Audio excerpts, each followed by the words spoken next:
much for being here. And I hope this is worth the next hour of your time. And I always like to start off with a reminder, as much to myself as anyone else, that everything that follows is just my opinion. And I don't often, it's not always that my Dharma name Fuku is used. And when I hear it, I'm always reminded of what it means, which is empty wind. So not only are these opinions, but they're coming from an empty wind source. So it's so let it go. And this moment, like every other moment in life, I think is exactly the right time to be trying to embody the three tenets of not knowing, bearing witness, and taking action that arises from that iterative process. And speaking of opinions, I always like to remember the invitation from Maezumi Roshi of, I'm not asking you to give up your ideas. I'm just asking you to put them aside for a while, because you can always pick them up later, which I will invite you to do as well in a couple of moments. So the title of this is Politics as Practice. This is part two. They're not really necessarily combined, but I think that politics, as I said the last time, for those of you that were on, represents a very special way to see the duality that defines the relative reality.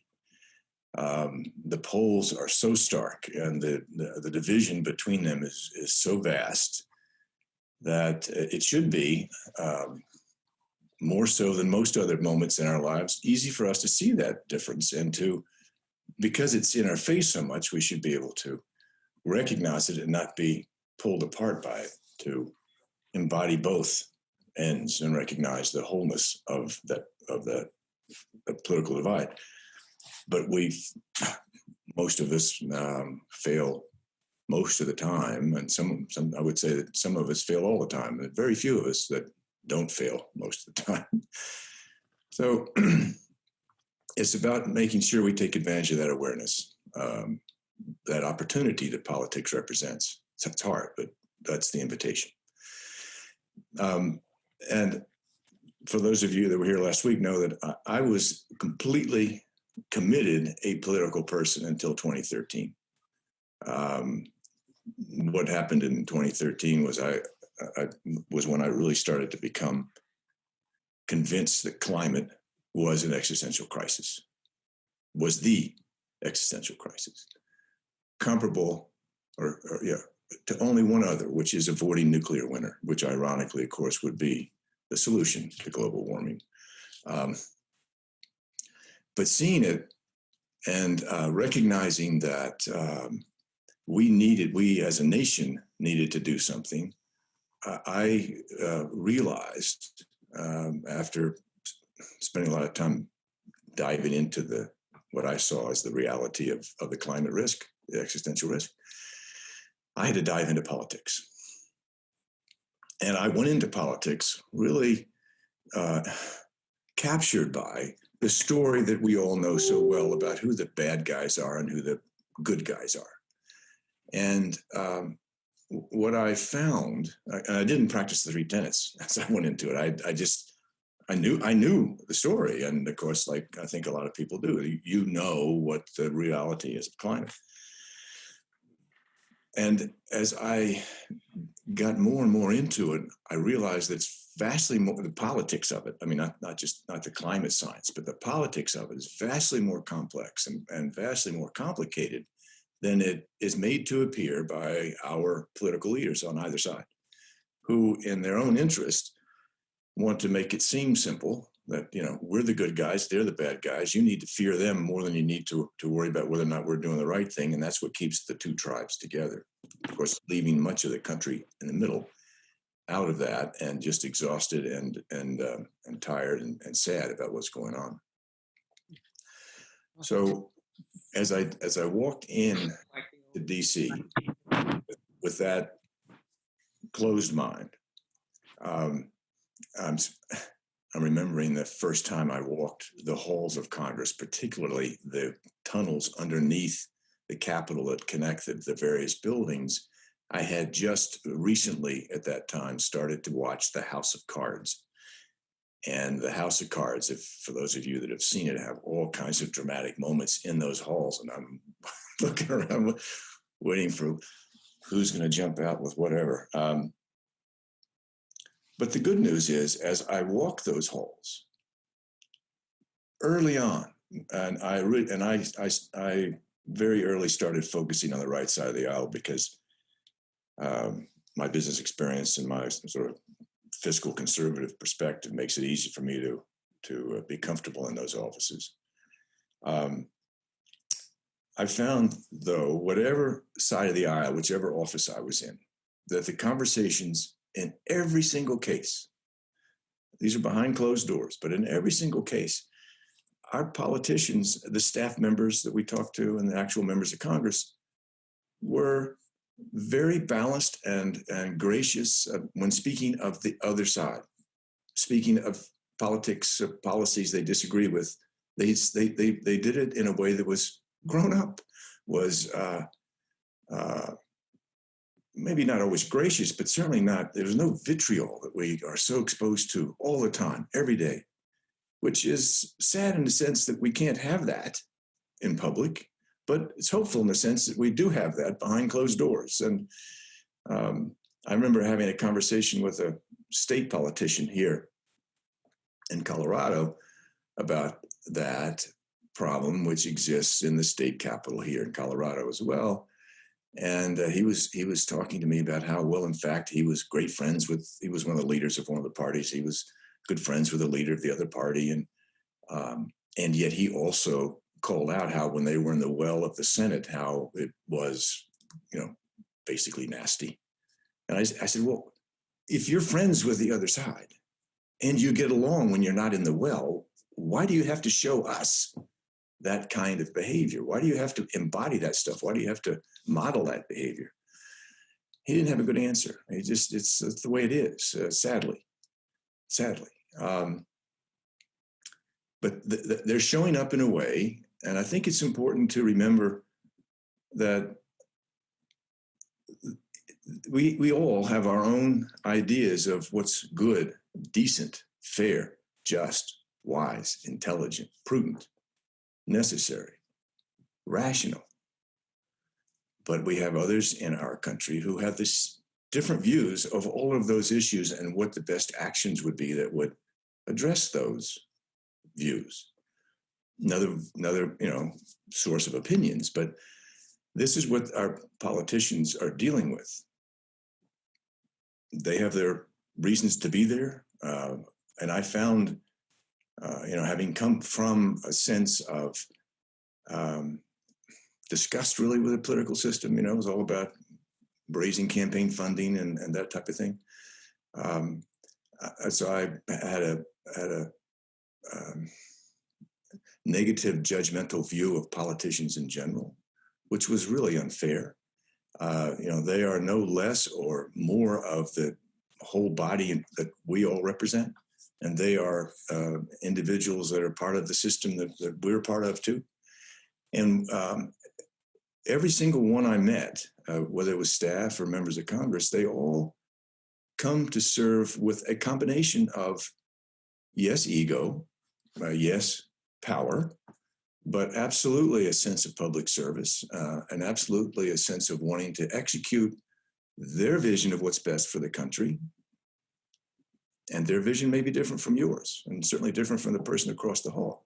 But they're there with a blend of all of those things, it's like all humans. They have good sides and negative sides, and they get lost in their own stories, like all of us do. But walking the halls with the three tenants, when I finally stepped back and really took a chance to bear witness and to let go of my knowing view of what was going on, I could take a deep breath and I could see, wow, this is an incredible place to practice. And the climate called me. So that was my purpose for lobbying. And I've been in, 60, 70 lobby meetings, either in DC with staff, with members of Congress. in district here, as we call it. So with the local congressional office, local Senate office of our senators, of our representative. And each time I go in, I try to take a breath and just, of course, again, wish I could do this every moment of my life, but take a breath, remember the three tenets, and enter the moments that follow that way. And it's really fascinating to use that practice there. And, this is an advertisement to keep doing the three tenets, but it's also, I want to share that there's a benefit to this, because in my practice of doing the lobbying and trying to embody this, Bernie's teachings of one body and three tenets, there is a meaningful, measurable, substantial shift in the conversations that are going on the right side of the aisle where I've been focusing. And it's a challenge for the leadership of the Republican Party to get too far ahead of the tribe that's been trained to think of climate as a liberal hoax. But a lot of work is being done. And I think if those of you that know sociology, thought leaders can't get too far ahead of the folks that they're leading, otherwise they won't be followed anymore. So it's a challenge. So that's the good news. The challenge I find now that's actually bigger is to encourage the left side of the aisle to be open to including Republicans in a solution. The solution that I'm advocating for with this group called Citizens Climate Lobby, which is close to 200,000 members across the country, is for something simple called a carbon fee and dividend. Price on carbon. The dividend is returning all the money back to the American people, American households, and then a border adjustment so that we don't export jobs or the greenhouse gases. It's using market forces to solve a problem instead of regulations. And I love the policy because I think it's effective and it works. But what I equally love about the policy is it has the possibility for a bipartisan solution. It's not a jam down command and control like many in the left would like to have. And it's not, and it is addressing the issue, which more and more people on the right realize has to be done, particularly the younger right side, the millennial generation, very, very concerned about climate across the political divide. And the thing that I like about this, again, is the fact that we as a group are very consciously working on finding the common ground to have a bipartisan solution. And isn't bipartisan kind of a cool way of saying non-dual? Bring it back together to a oneness. And that's equally the key to me to solving the problem. It won't be solvable if we, all of us, don't come together to work on this. So this practice is about actually addressing climate. But for me, it's a personal practice to remember to use the three tenets. It's funny, I just have a little note here I wanted to share with you that as I was diving more deeply into this, I found myself with Bernie Glassman at Upaya, those of you that might know Roshi Joan in New Mexico. And I took a couple of moments to catch up with her, as I've known her for a number of years, and just share with her this new initiative I was working on. And she goes, "Oh, I know. There's a Republican who just finished the chaplaincy program with me. I think he works somewhere in the Senate." So she introduced me to a Buddhist chaplain by the name of Chris Ford, who was working in the Senate as a lawyer. A brilliant guy, but he's now at the U.S. State Department as an undersecretary for non-proliferation. He used to be with the NSA for weapons of mass destruction was his portfolio. Buddhist chaplain, Republican, U.S. State Department. It's all one body. And I loved meeting with him, and we've become good friends. So I'm going to invite you to pick up your opinions again. And there's no right or wrong answer, but are you someone who thinks the system can be fixed, or does it need to be broken? Is anarchy the solution, or can we use our engaged citizenship skills and efforts and determination to make our democracy continue and be stronger. What do you think of the leadership of the other party, whoever that is for you? And what do you think of the leadership of your own party? What do you think of our political division? Does that bother you more or less than your view of the leadership of the other party? What do you think of that division and what it represents to the risk of our democracy? And whose fault is this division? Right? Is it not our collective karma? There's not a cycle that can be stopped where you can point the finger of blame at any one group or one person. And so I'd just like to say, we have the power to change this. This is our country. We have the power to bring it back to a sense of balance. And we own them. These folks in DC that I call on, I lobby and encourage you to talk to, work for us. I mean, it's hard. It's a separation that makes it difficult to remember that, but they are there to serve us. And I want to close with a little story about a friend, and I just want to quote the last paragraph of our ZPI statement in 2016 after the election came out. So I had lunch with a very good friend yesterday who was born just outside London, a British citizen, married an American, has 3 American kids, and he's been working for 7 or 8 years, maybe longer, to become a U.S. citizen. And he finally got sworn in last week. And it's funny, this isn't someone from, pick a country where it's, not a developed country, not a Western European country. You might think that person would be thankful to be an American citizen. And yet Ian shared with me, he said something happened when he got sworn in last Friday. He said, I didn't think it would happen, but I feel different now. And he's been working with me on climate for a long time. So he's been an engaged citizen, even though he wasn't a citizen and he couldn't vote, but now he can. He said something shifted and he feels really good about being an American. And I'll bet that a number of you, like me, have friends, family members who have said, well, if this election doesn't turn out the right way, I want to leave the country. I can't stand to stay here. And yet here's someone who is very appreciative and feels blessed that he's finally made it and he can vote. And what he said really moved him in the small ceremony that he couldn't have his family to, and it was in a parking lot in Denver. I think he said there were maybe 8 or 10 people being sworn in. It was the guy that swore him in, gave a really, really moving short talk and said, look, you guys are now citizens. No matter what anybody says, you've got to vote. It's your responsibility. It's not a privilege. It's your responsibility to vote. Let people hear your voice. Join a party. Join one of the clubs. Be engaged. Take that responsibility seriously because that's what makes America strong. So the last paragraph of our brief 2016 statement says it as well as I can in closing, which is, this is the best of times to practice the 3 tenets, grounding our perceptions and actions in our experience of the wholeness of life rather than in fear and bias. May we serve this whole with strength, patience, humor, and determination. Thank you.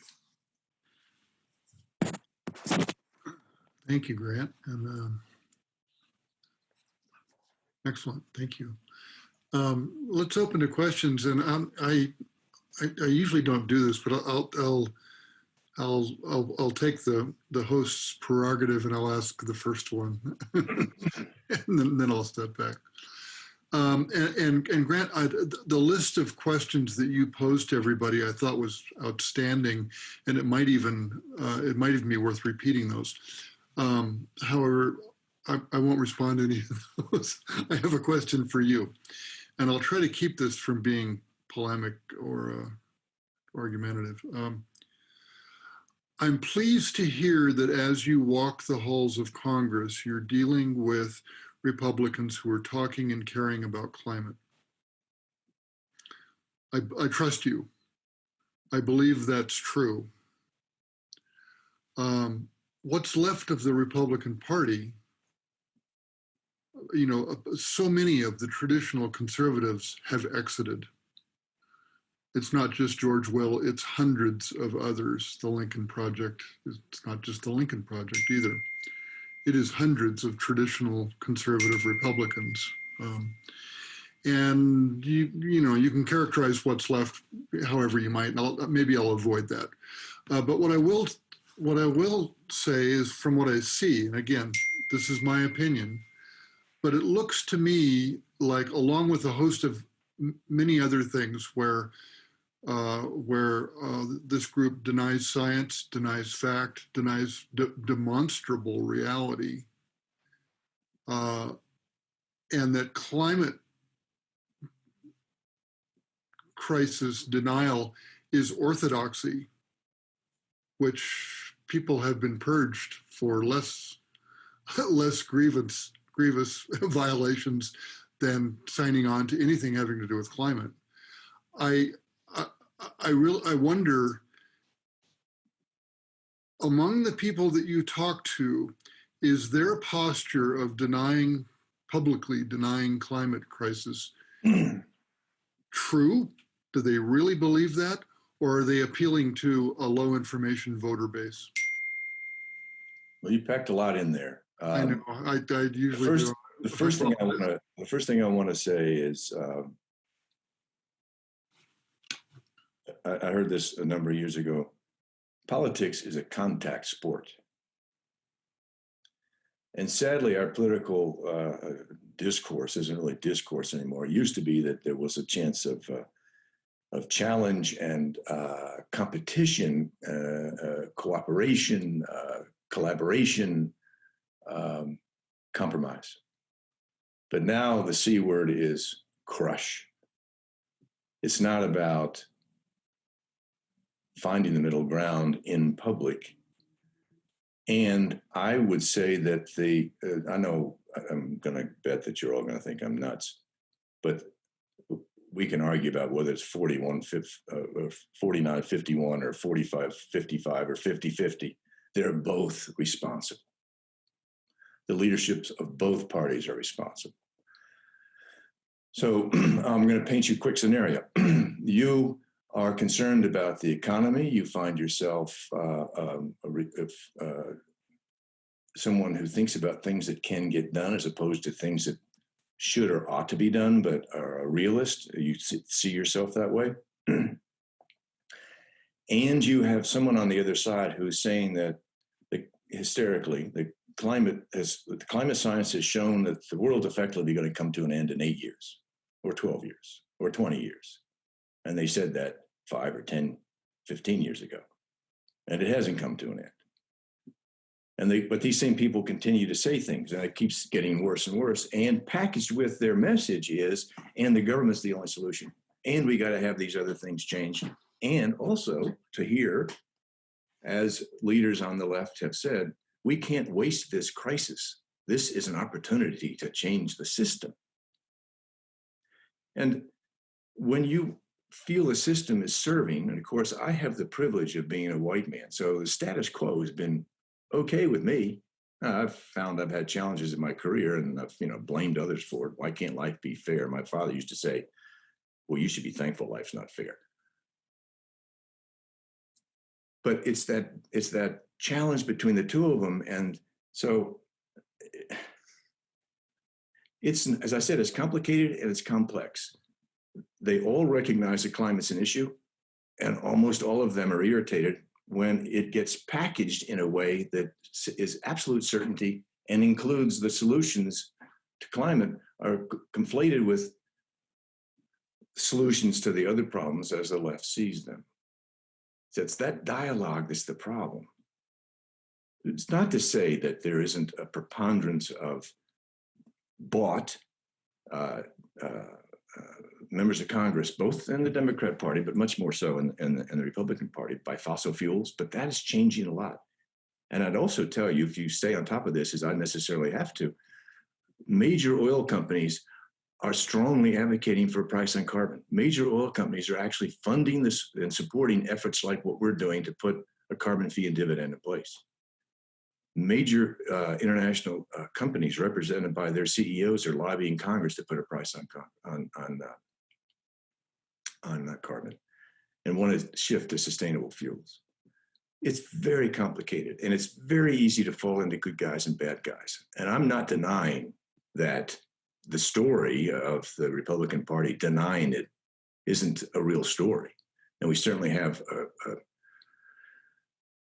a big mouth in the White House who supports that and will smack anybody in the Republican Party that disagrees. And yes, I think the Republican Party has been eviscerated, and it's very sad for our country that we don't have a strong GOP in the classic, what I think of as the classic sense. And we don't. But that's where we are. That's our reality. And we don't help the situation by continuing to blame. We can only help the situation if we look at everybody that we come across in this very challenging environment as part of the same one body, and to try to let go of those opinions that get in the way, our way, of seeing things as they are and finding the upaya to help move things forward.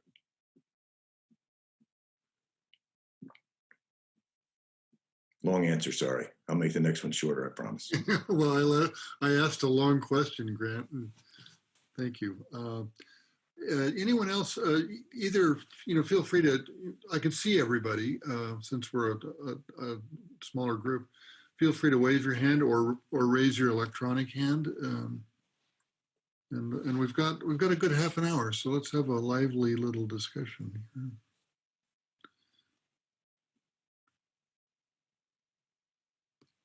I guess we solved the problem. I guess so. I didn't know there was one.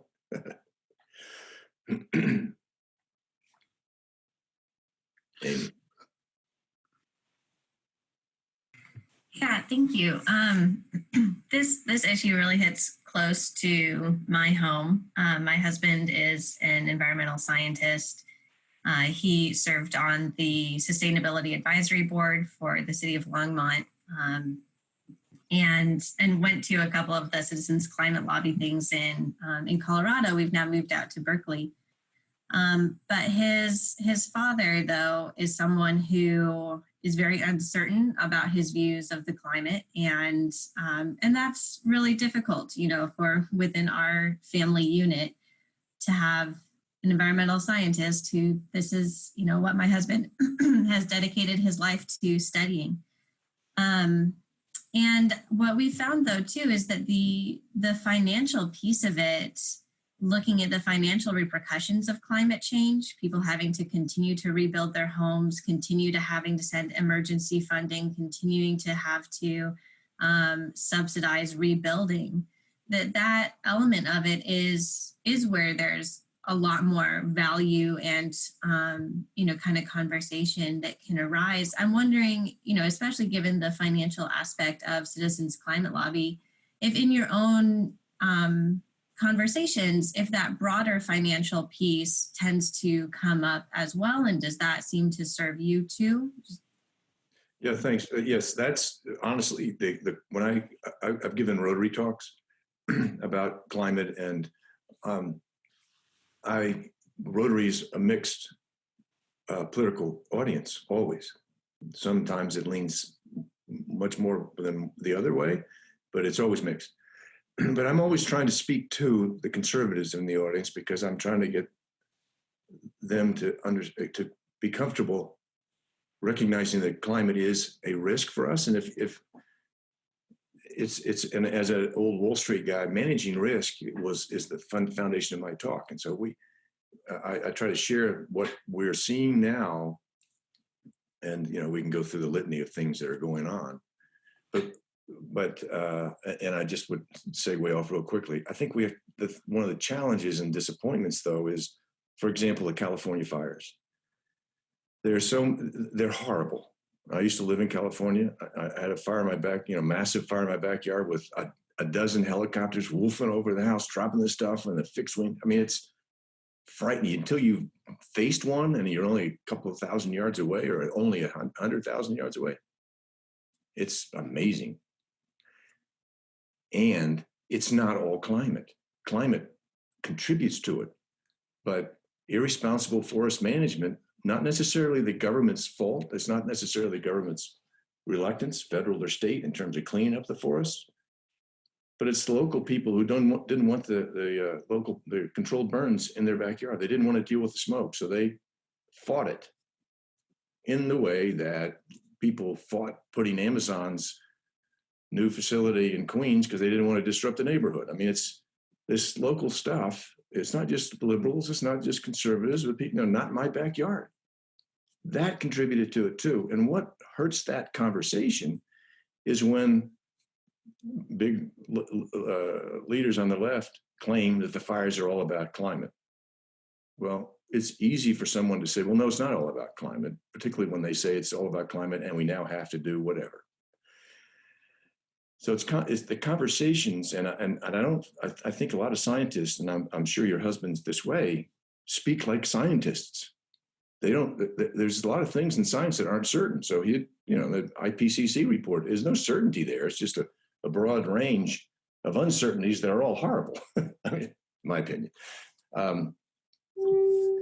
But it's just interesting the way we get caught in our stories, and when we're being attacked. And that's how it feels to conservatives who are being beaten with the battle axe of climate. When they're being attacked, the shield goes up, the mind closes down, and they're on full defense. And if they can pull their own battle axe out, then they're going to attack too. I mean, it's human nature. It's how we're built, sadly. And we as citizens, I think, can help de-escalate that when we speak to our members of Congress and tell them, we need a bipartisan solution. We need you to see the whole country as necessary to get behind this. So that for me is the most important entry point I have when I speak to folks about climate, is what it's costing us now and what it could cost us in the future. And I'm very careful to say, I don't know how bad it's going to be. I can't tell you that in 2030 this is going to happen, or 2050 or 2100, that whatever, 10 feet sea level rise, 10 centimeters, whatever. I don't know, but the risk is there. And I like to quote Cheney's 1% doctrine. Cheney's 1% doctrine was, if there's a 1% chance of weapons of mass destruction, right, being in the Middle East country that we were talking about attacking, it's not about our analysis, it's about our response. So I say, if there's a 1% chance that climate change, global warming, could be as bad as the scientists are saying, just 1% chance, then it's about our response, not our analysis. And if there's a response that doesn't hurt the economy, like the policy we're advocating, we need to be talking about it. I promised a short answer. I apologize.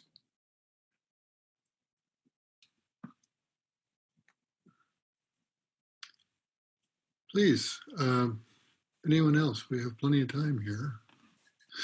Grant, the questions you asked, maybe if you just quickly, maybe in a truncated sort of way, just tick those off again, they might stimulate somebody. I was stimulated by that list. What do you think of the leadership of the other party? What do you think of the leadership of your party? What do you think of our political division? That bother you more or less than the leadership of the other party? I'm assuming the other party bothers you more than your own leadership. And what do you think of that risk it represents to our democracy? And whose fault is it? Remembering that this is collective karma we're living.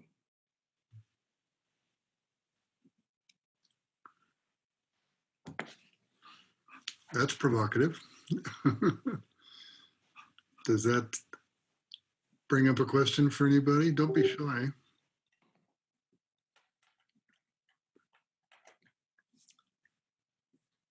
I've argued with Grant before. I can assure you he's he'll be okay.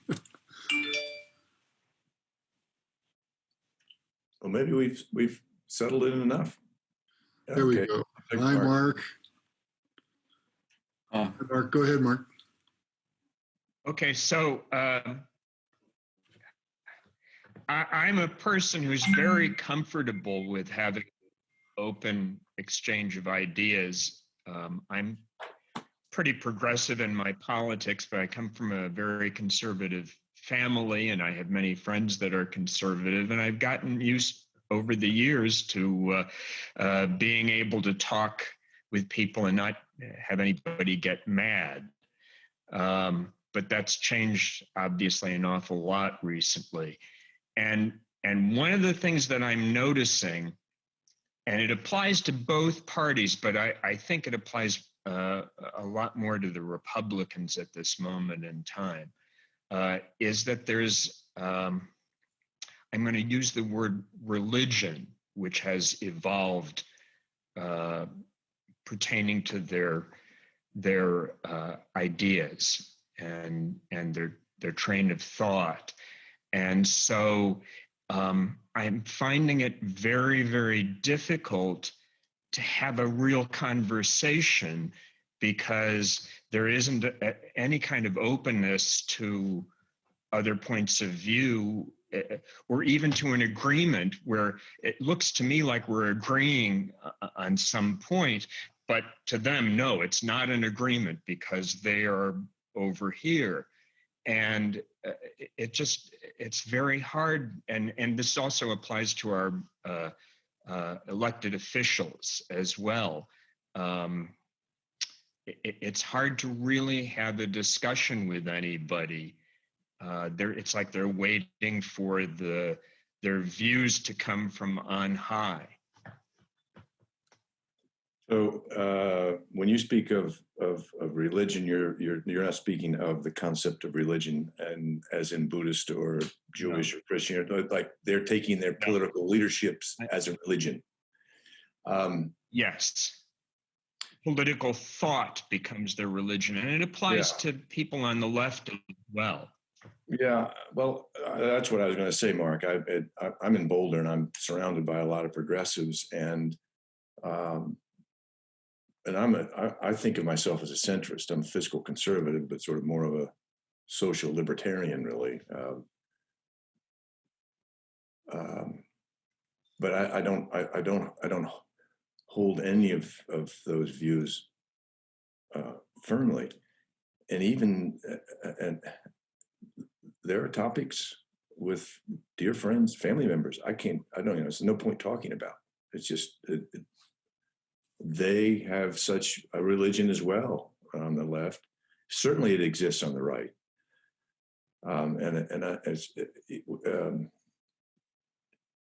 that discourse is no longer a discourse. It's a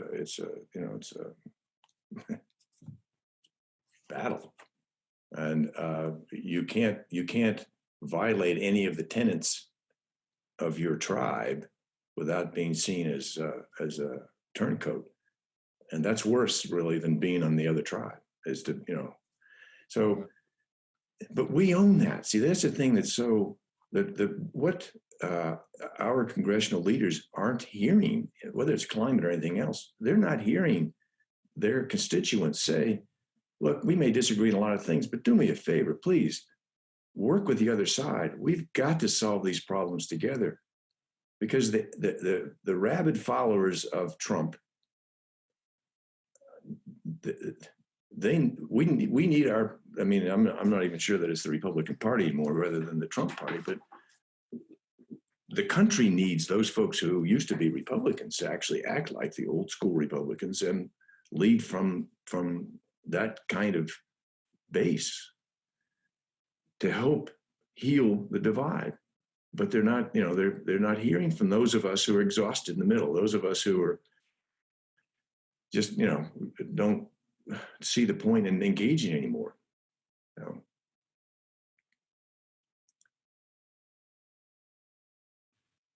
I don't know whether that helps, Mark, but thanks, Mark.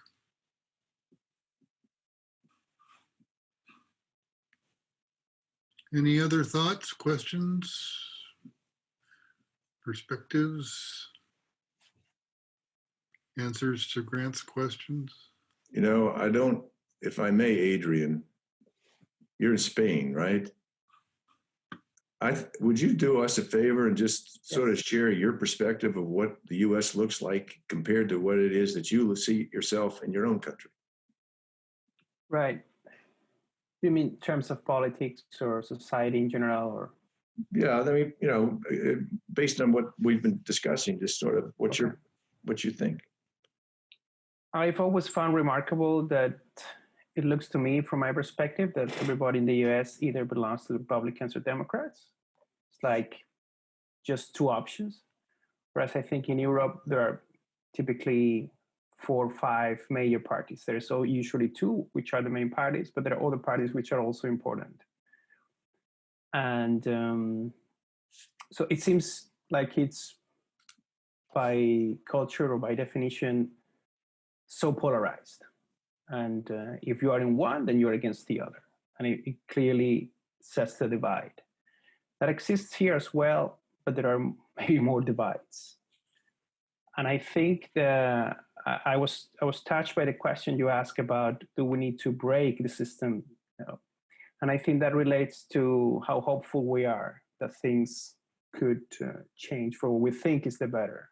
And of course, you already pointed out that what the better is depends on where we're coming from.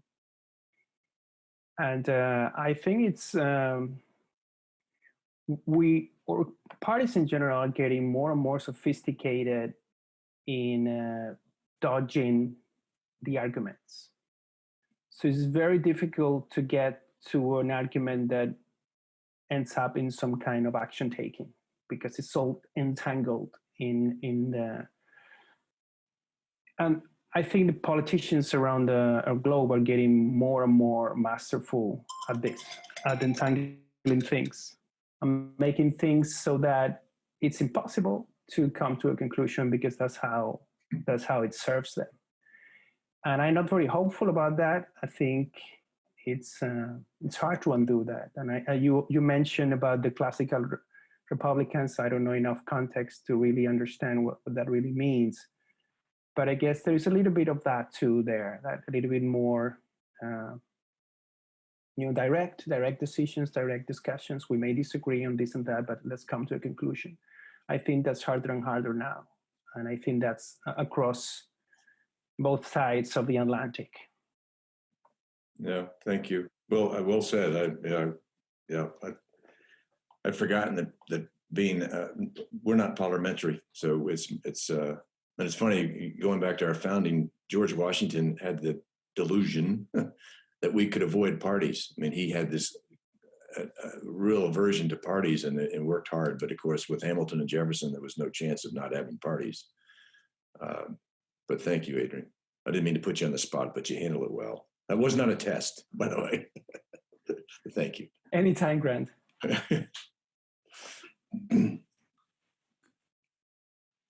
Bruce. If you wouldn't mind a bit of a follow-up comment on that, Jonathan Haidt, or actually, I'm sorry, it was the Freakonomics radio show, was talking about polarization. And they said that polarization is not a bug in our political system. It is a feature of the duopoly. And what that means is the two people who benefit the most from this duopoly, which are the two parties, have zero incentives to fix polarization. And if I might throw in a slight plug, I'm working with Braver Angels. And if you haven't heard of Braver Angels, I would strongly recommend you look into what they're doing. They're trying to use for family psychology therapy session techniques to depolarize our conversations. And they're running an initiative called With Malice Toward None, which is specifically trying to depolarize around the coming election. And it does give me hope that there are people like that, and like Grant mentioned, I think the Lincoln Project, people who are trying to fight back. A fight, because the duopoly is fighting against them. Thanks, Bruce. That's a good point. And it reinforces what Adrian just said, because while we have an absolute duopoly in the parliamentary systems of Europe, it's not really, it's in many cases feels like a duopoly, but there are other options. And sometimes those other options force the two main parties, whoever is the victor, but not sufficient to have majority rule, have to collaborate with some of those smaller parties. So it creates more of a balance.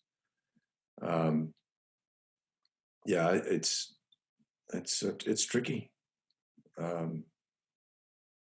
it's our responsibility. I keep coming back to that. We need to be engaged citizens. And if they hear from us, they hear from enough of us, and you encourage your family members to, even if you disagree about things with your family members, hopefully you can find that they would agree that the divisiveness that we're dealing with is harmful to our country and the world. And maybe, if nothing else, the folks you know that are on the other side will join you in writing. By the way, you need to send emails. Don't send letters, like old snail mail letters to Congress, because it takes 3 or 4 weeks to go through the anthrax check and everything else. So you can send emails. But I mean, how cool would it be to get a letter from 2 constituents that say to their representative, look, we disagree about a lot of things, but we both agree that we would love you to work with the other side to find that common ground. Yeah. And I had a chance to speak with what I would call a classic Republican. I'll put a little plug in for Brian Fitzpatrick outside Philadelphia. He's Republican, and he's a strong advocate for climate, and has been from the day he came in. I think it's he's in his second term now, 20-year FBI agent. And he is strong. And I spent some time with him on the phone with a couple of other folks the other day. And every single question we asked him, whatever your political bent is, if you had the ability to write the script for the answer you would dream him to say, that's what he just said naturally from his heart. For example, what do we tell Republicans who say they want to support climate but won't co-sponsor a bill? They don't want to be co-sponsoring the bill until there are at least 10 other Republicans on it. They don't want to put their neck out too much. His response, then they're in the wrong job. If they don't like the policy, then they shouldn't support the bill. If they like the policy, then support the policy. It's like, okay, that makes sense. And what's the solution to the problem we have, this divisiveness we have right now? He said, term limits. And he's working with a far right Tea Party type person and a far left. These are 2 women, congresswoman, and a far left congresswoman. And they all agreed that term limits are the right answer. Of course, they're junior enough that the leadership isn't taking them too seriously, but they're trying to create a critical mass about getting limited term limits. To your point, Bruce, about duopoly, he thinks one of the biggest problems in Congress, one of the biggest, I don't think he actually said it was the biggest, but one of the biggest problems is that we don't have term limits, and we have people in there for 20, 30, 40, 50 years. This is their life. They wouldn't know what to do if they had to go to work somewhere. And they love the power, and they get to walk around with their pin, and yes, they think they're serving the country, and yes, in a way they are, depending on your political point of view, but it doesn't serve our democracy. That's why he wants term limits. Campaign finance, we should limit how much we spend on campaigns.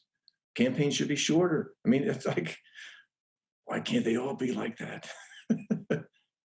Anyway, duopoly is a problem for sure. Grant, if I may, I don't want to steal anybody else's time here, but so if anybody has something that's brewing, I'll step back. Otherwise, I have a question. Thank you for coming, Adrian. Bye-bye. Yes. I appreciate you being here. I welcome this, and at the same time, there are times where I resist the notion of equivalence, and there's so many topics right now, and I'll just pick one. It breaks my heart, but I have family members. I won't be more specific than that. I have family members that I've known most of my life, some of whom have taken the position relative to ICE and CBP putting refugee children in cages at the border in deplorable conditions that the rest of the world and the human rights organizations label as human rights violations. And I realize this is kind of polemic. This is kind of rhetorical. So let me try to be gentle with it. But when it comes to, we have a shared responsibility, and this is merely a difference of opinion. Let's find common ground with my family members on that topic, and we'll leave all the other topics aside. I don't see equivalence. I don't see shared responsibility. And I know this is very dualistic, and I'm very much digging into my position. I see demonstrable evil, and I see opposition and objection and resistance to evil. And I'm sorry, I wish I could say that another way. I see the same with people who are virulent white supremacists. This isn't a matter of a difference of opinion. This is evil, and this is resistance to evil. And I don't honestly know, and maybe I've said this in a previous meeting, I certainly can't have that conversation with them any longer because there's no middle ground. Well, I can kind of see your point, about the white supremacy thing. I can meet you halfway. Sorry, I'm not meeting you anywhere near halfway. And so I'm revealing maybe my lack of Buddhist development or something. I'm not sure, but I'll just put that out there and see if that. Thank you. Yeah, I got two thoughts to share, two opinions. One is I would never, and I get accused of creating this false equivalence when I'm speaking to my particularly, I'll just go ahead and say my brother, who I love very much, and he has a different view of things. He's like, it's a false equivalence to say that Democrats are part of the problem. And I step away from that anymore. One can label it whatever you want to, that's your opinion. I just try to remind myself, and I would suggest that each of you try this too, that rather than seeing it as a true or false equivalence, let's just step back and go, well, in fact, it's not separate. We're not separate. It's one body.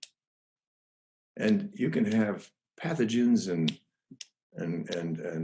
antibodies in your body, and they wrestle around and everything, but they're all part of the same one body.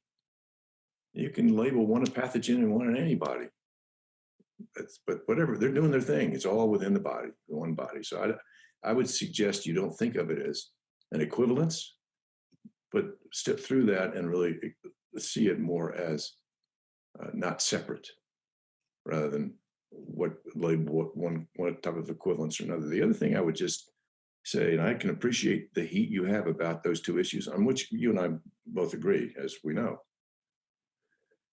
But I'm going to flip that around. Abortion. If one's view is that life starts at conception, it's kind of hard to say that it's okay for me to sit by and not try to stop the murder, the elimination of that defenseless life that could have no less fire in the belly than being opposed to white supremacy or the deplorable conditions that we treat immigrants or anything else. Think about that. So, now, for those of you that believe in free choice, a woman should be in control of her own body. It makes you twitchy when someone talks like that. But it makes, it's not easy. So there's no equivalence there either. It's not separate, to step into recognizing the one body and that we're not separate, and take a breath and sit with the three tenets. And where do I go from here? What can I do to help reduce suffering, both my own and others?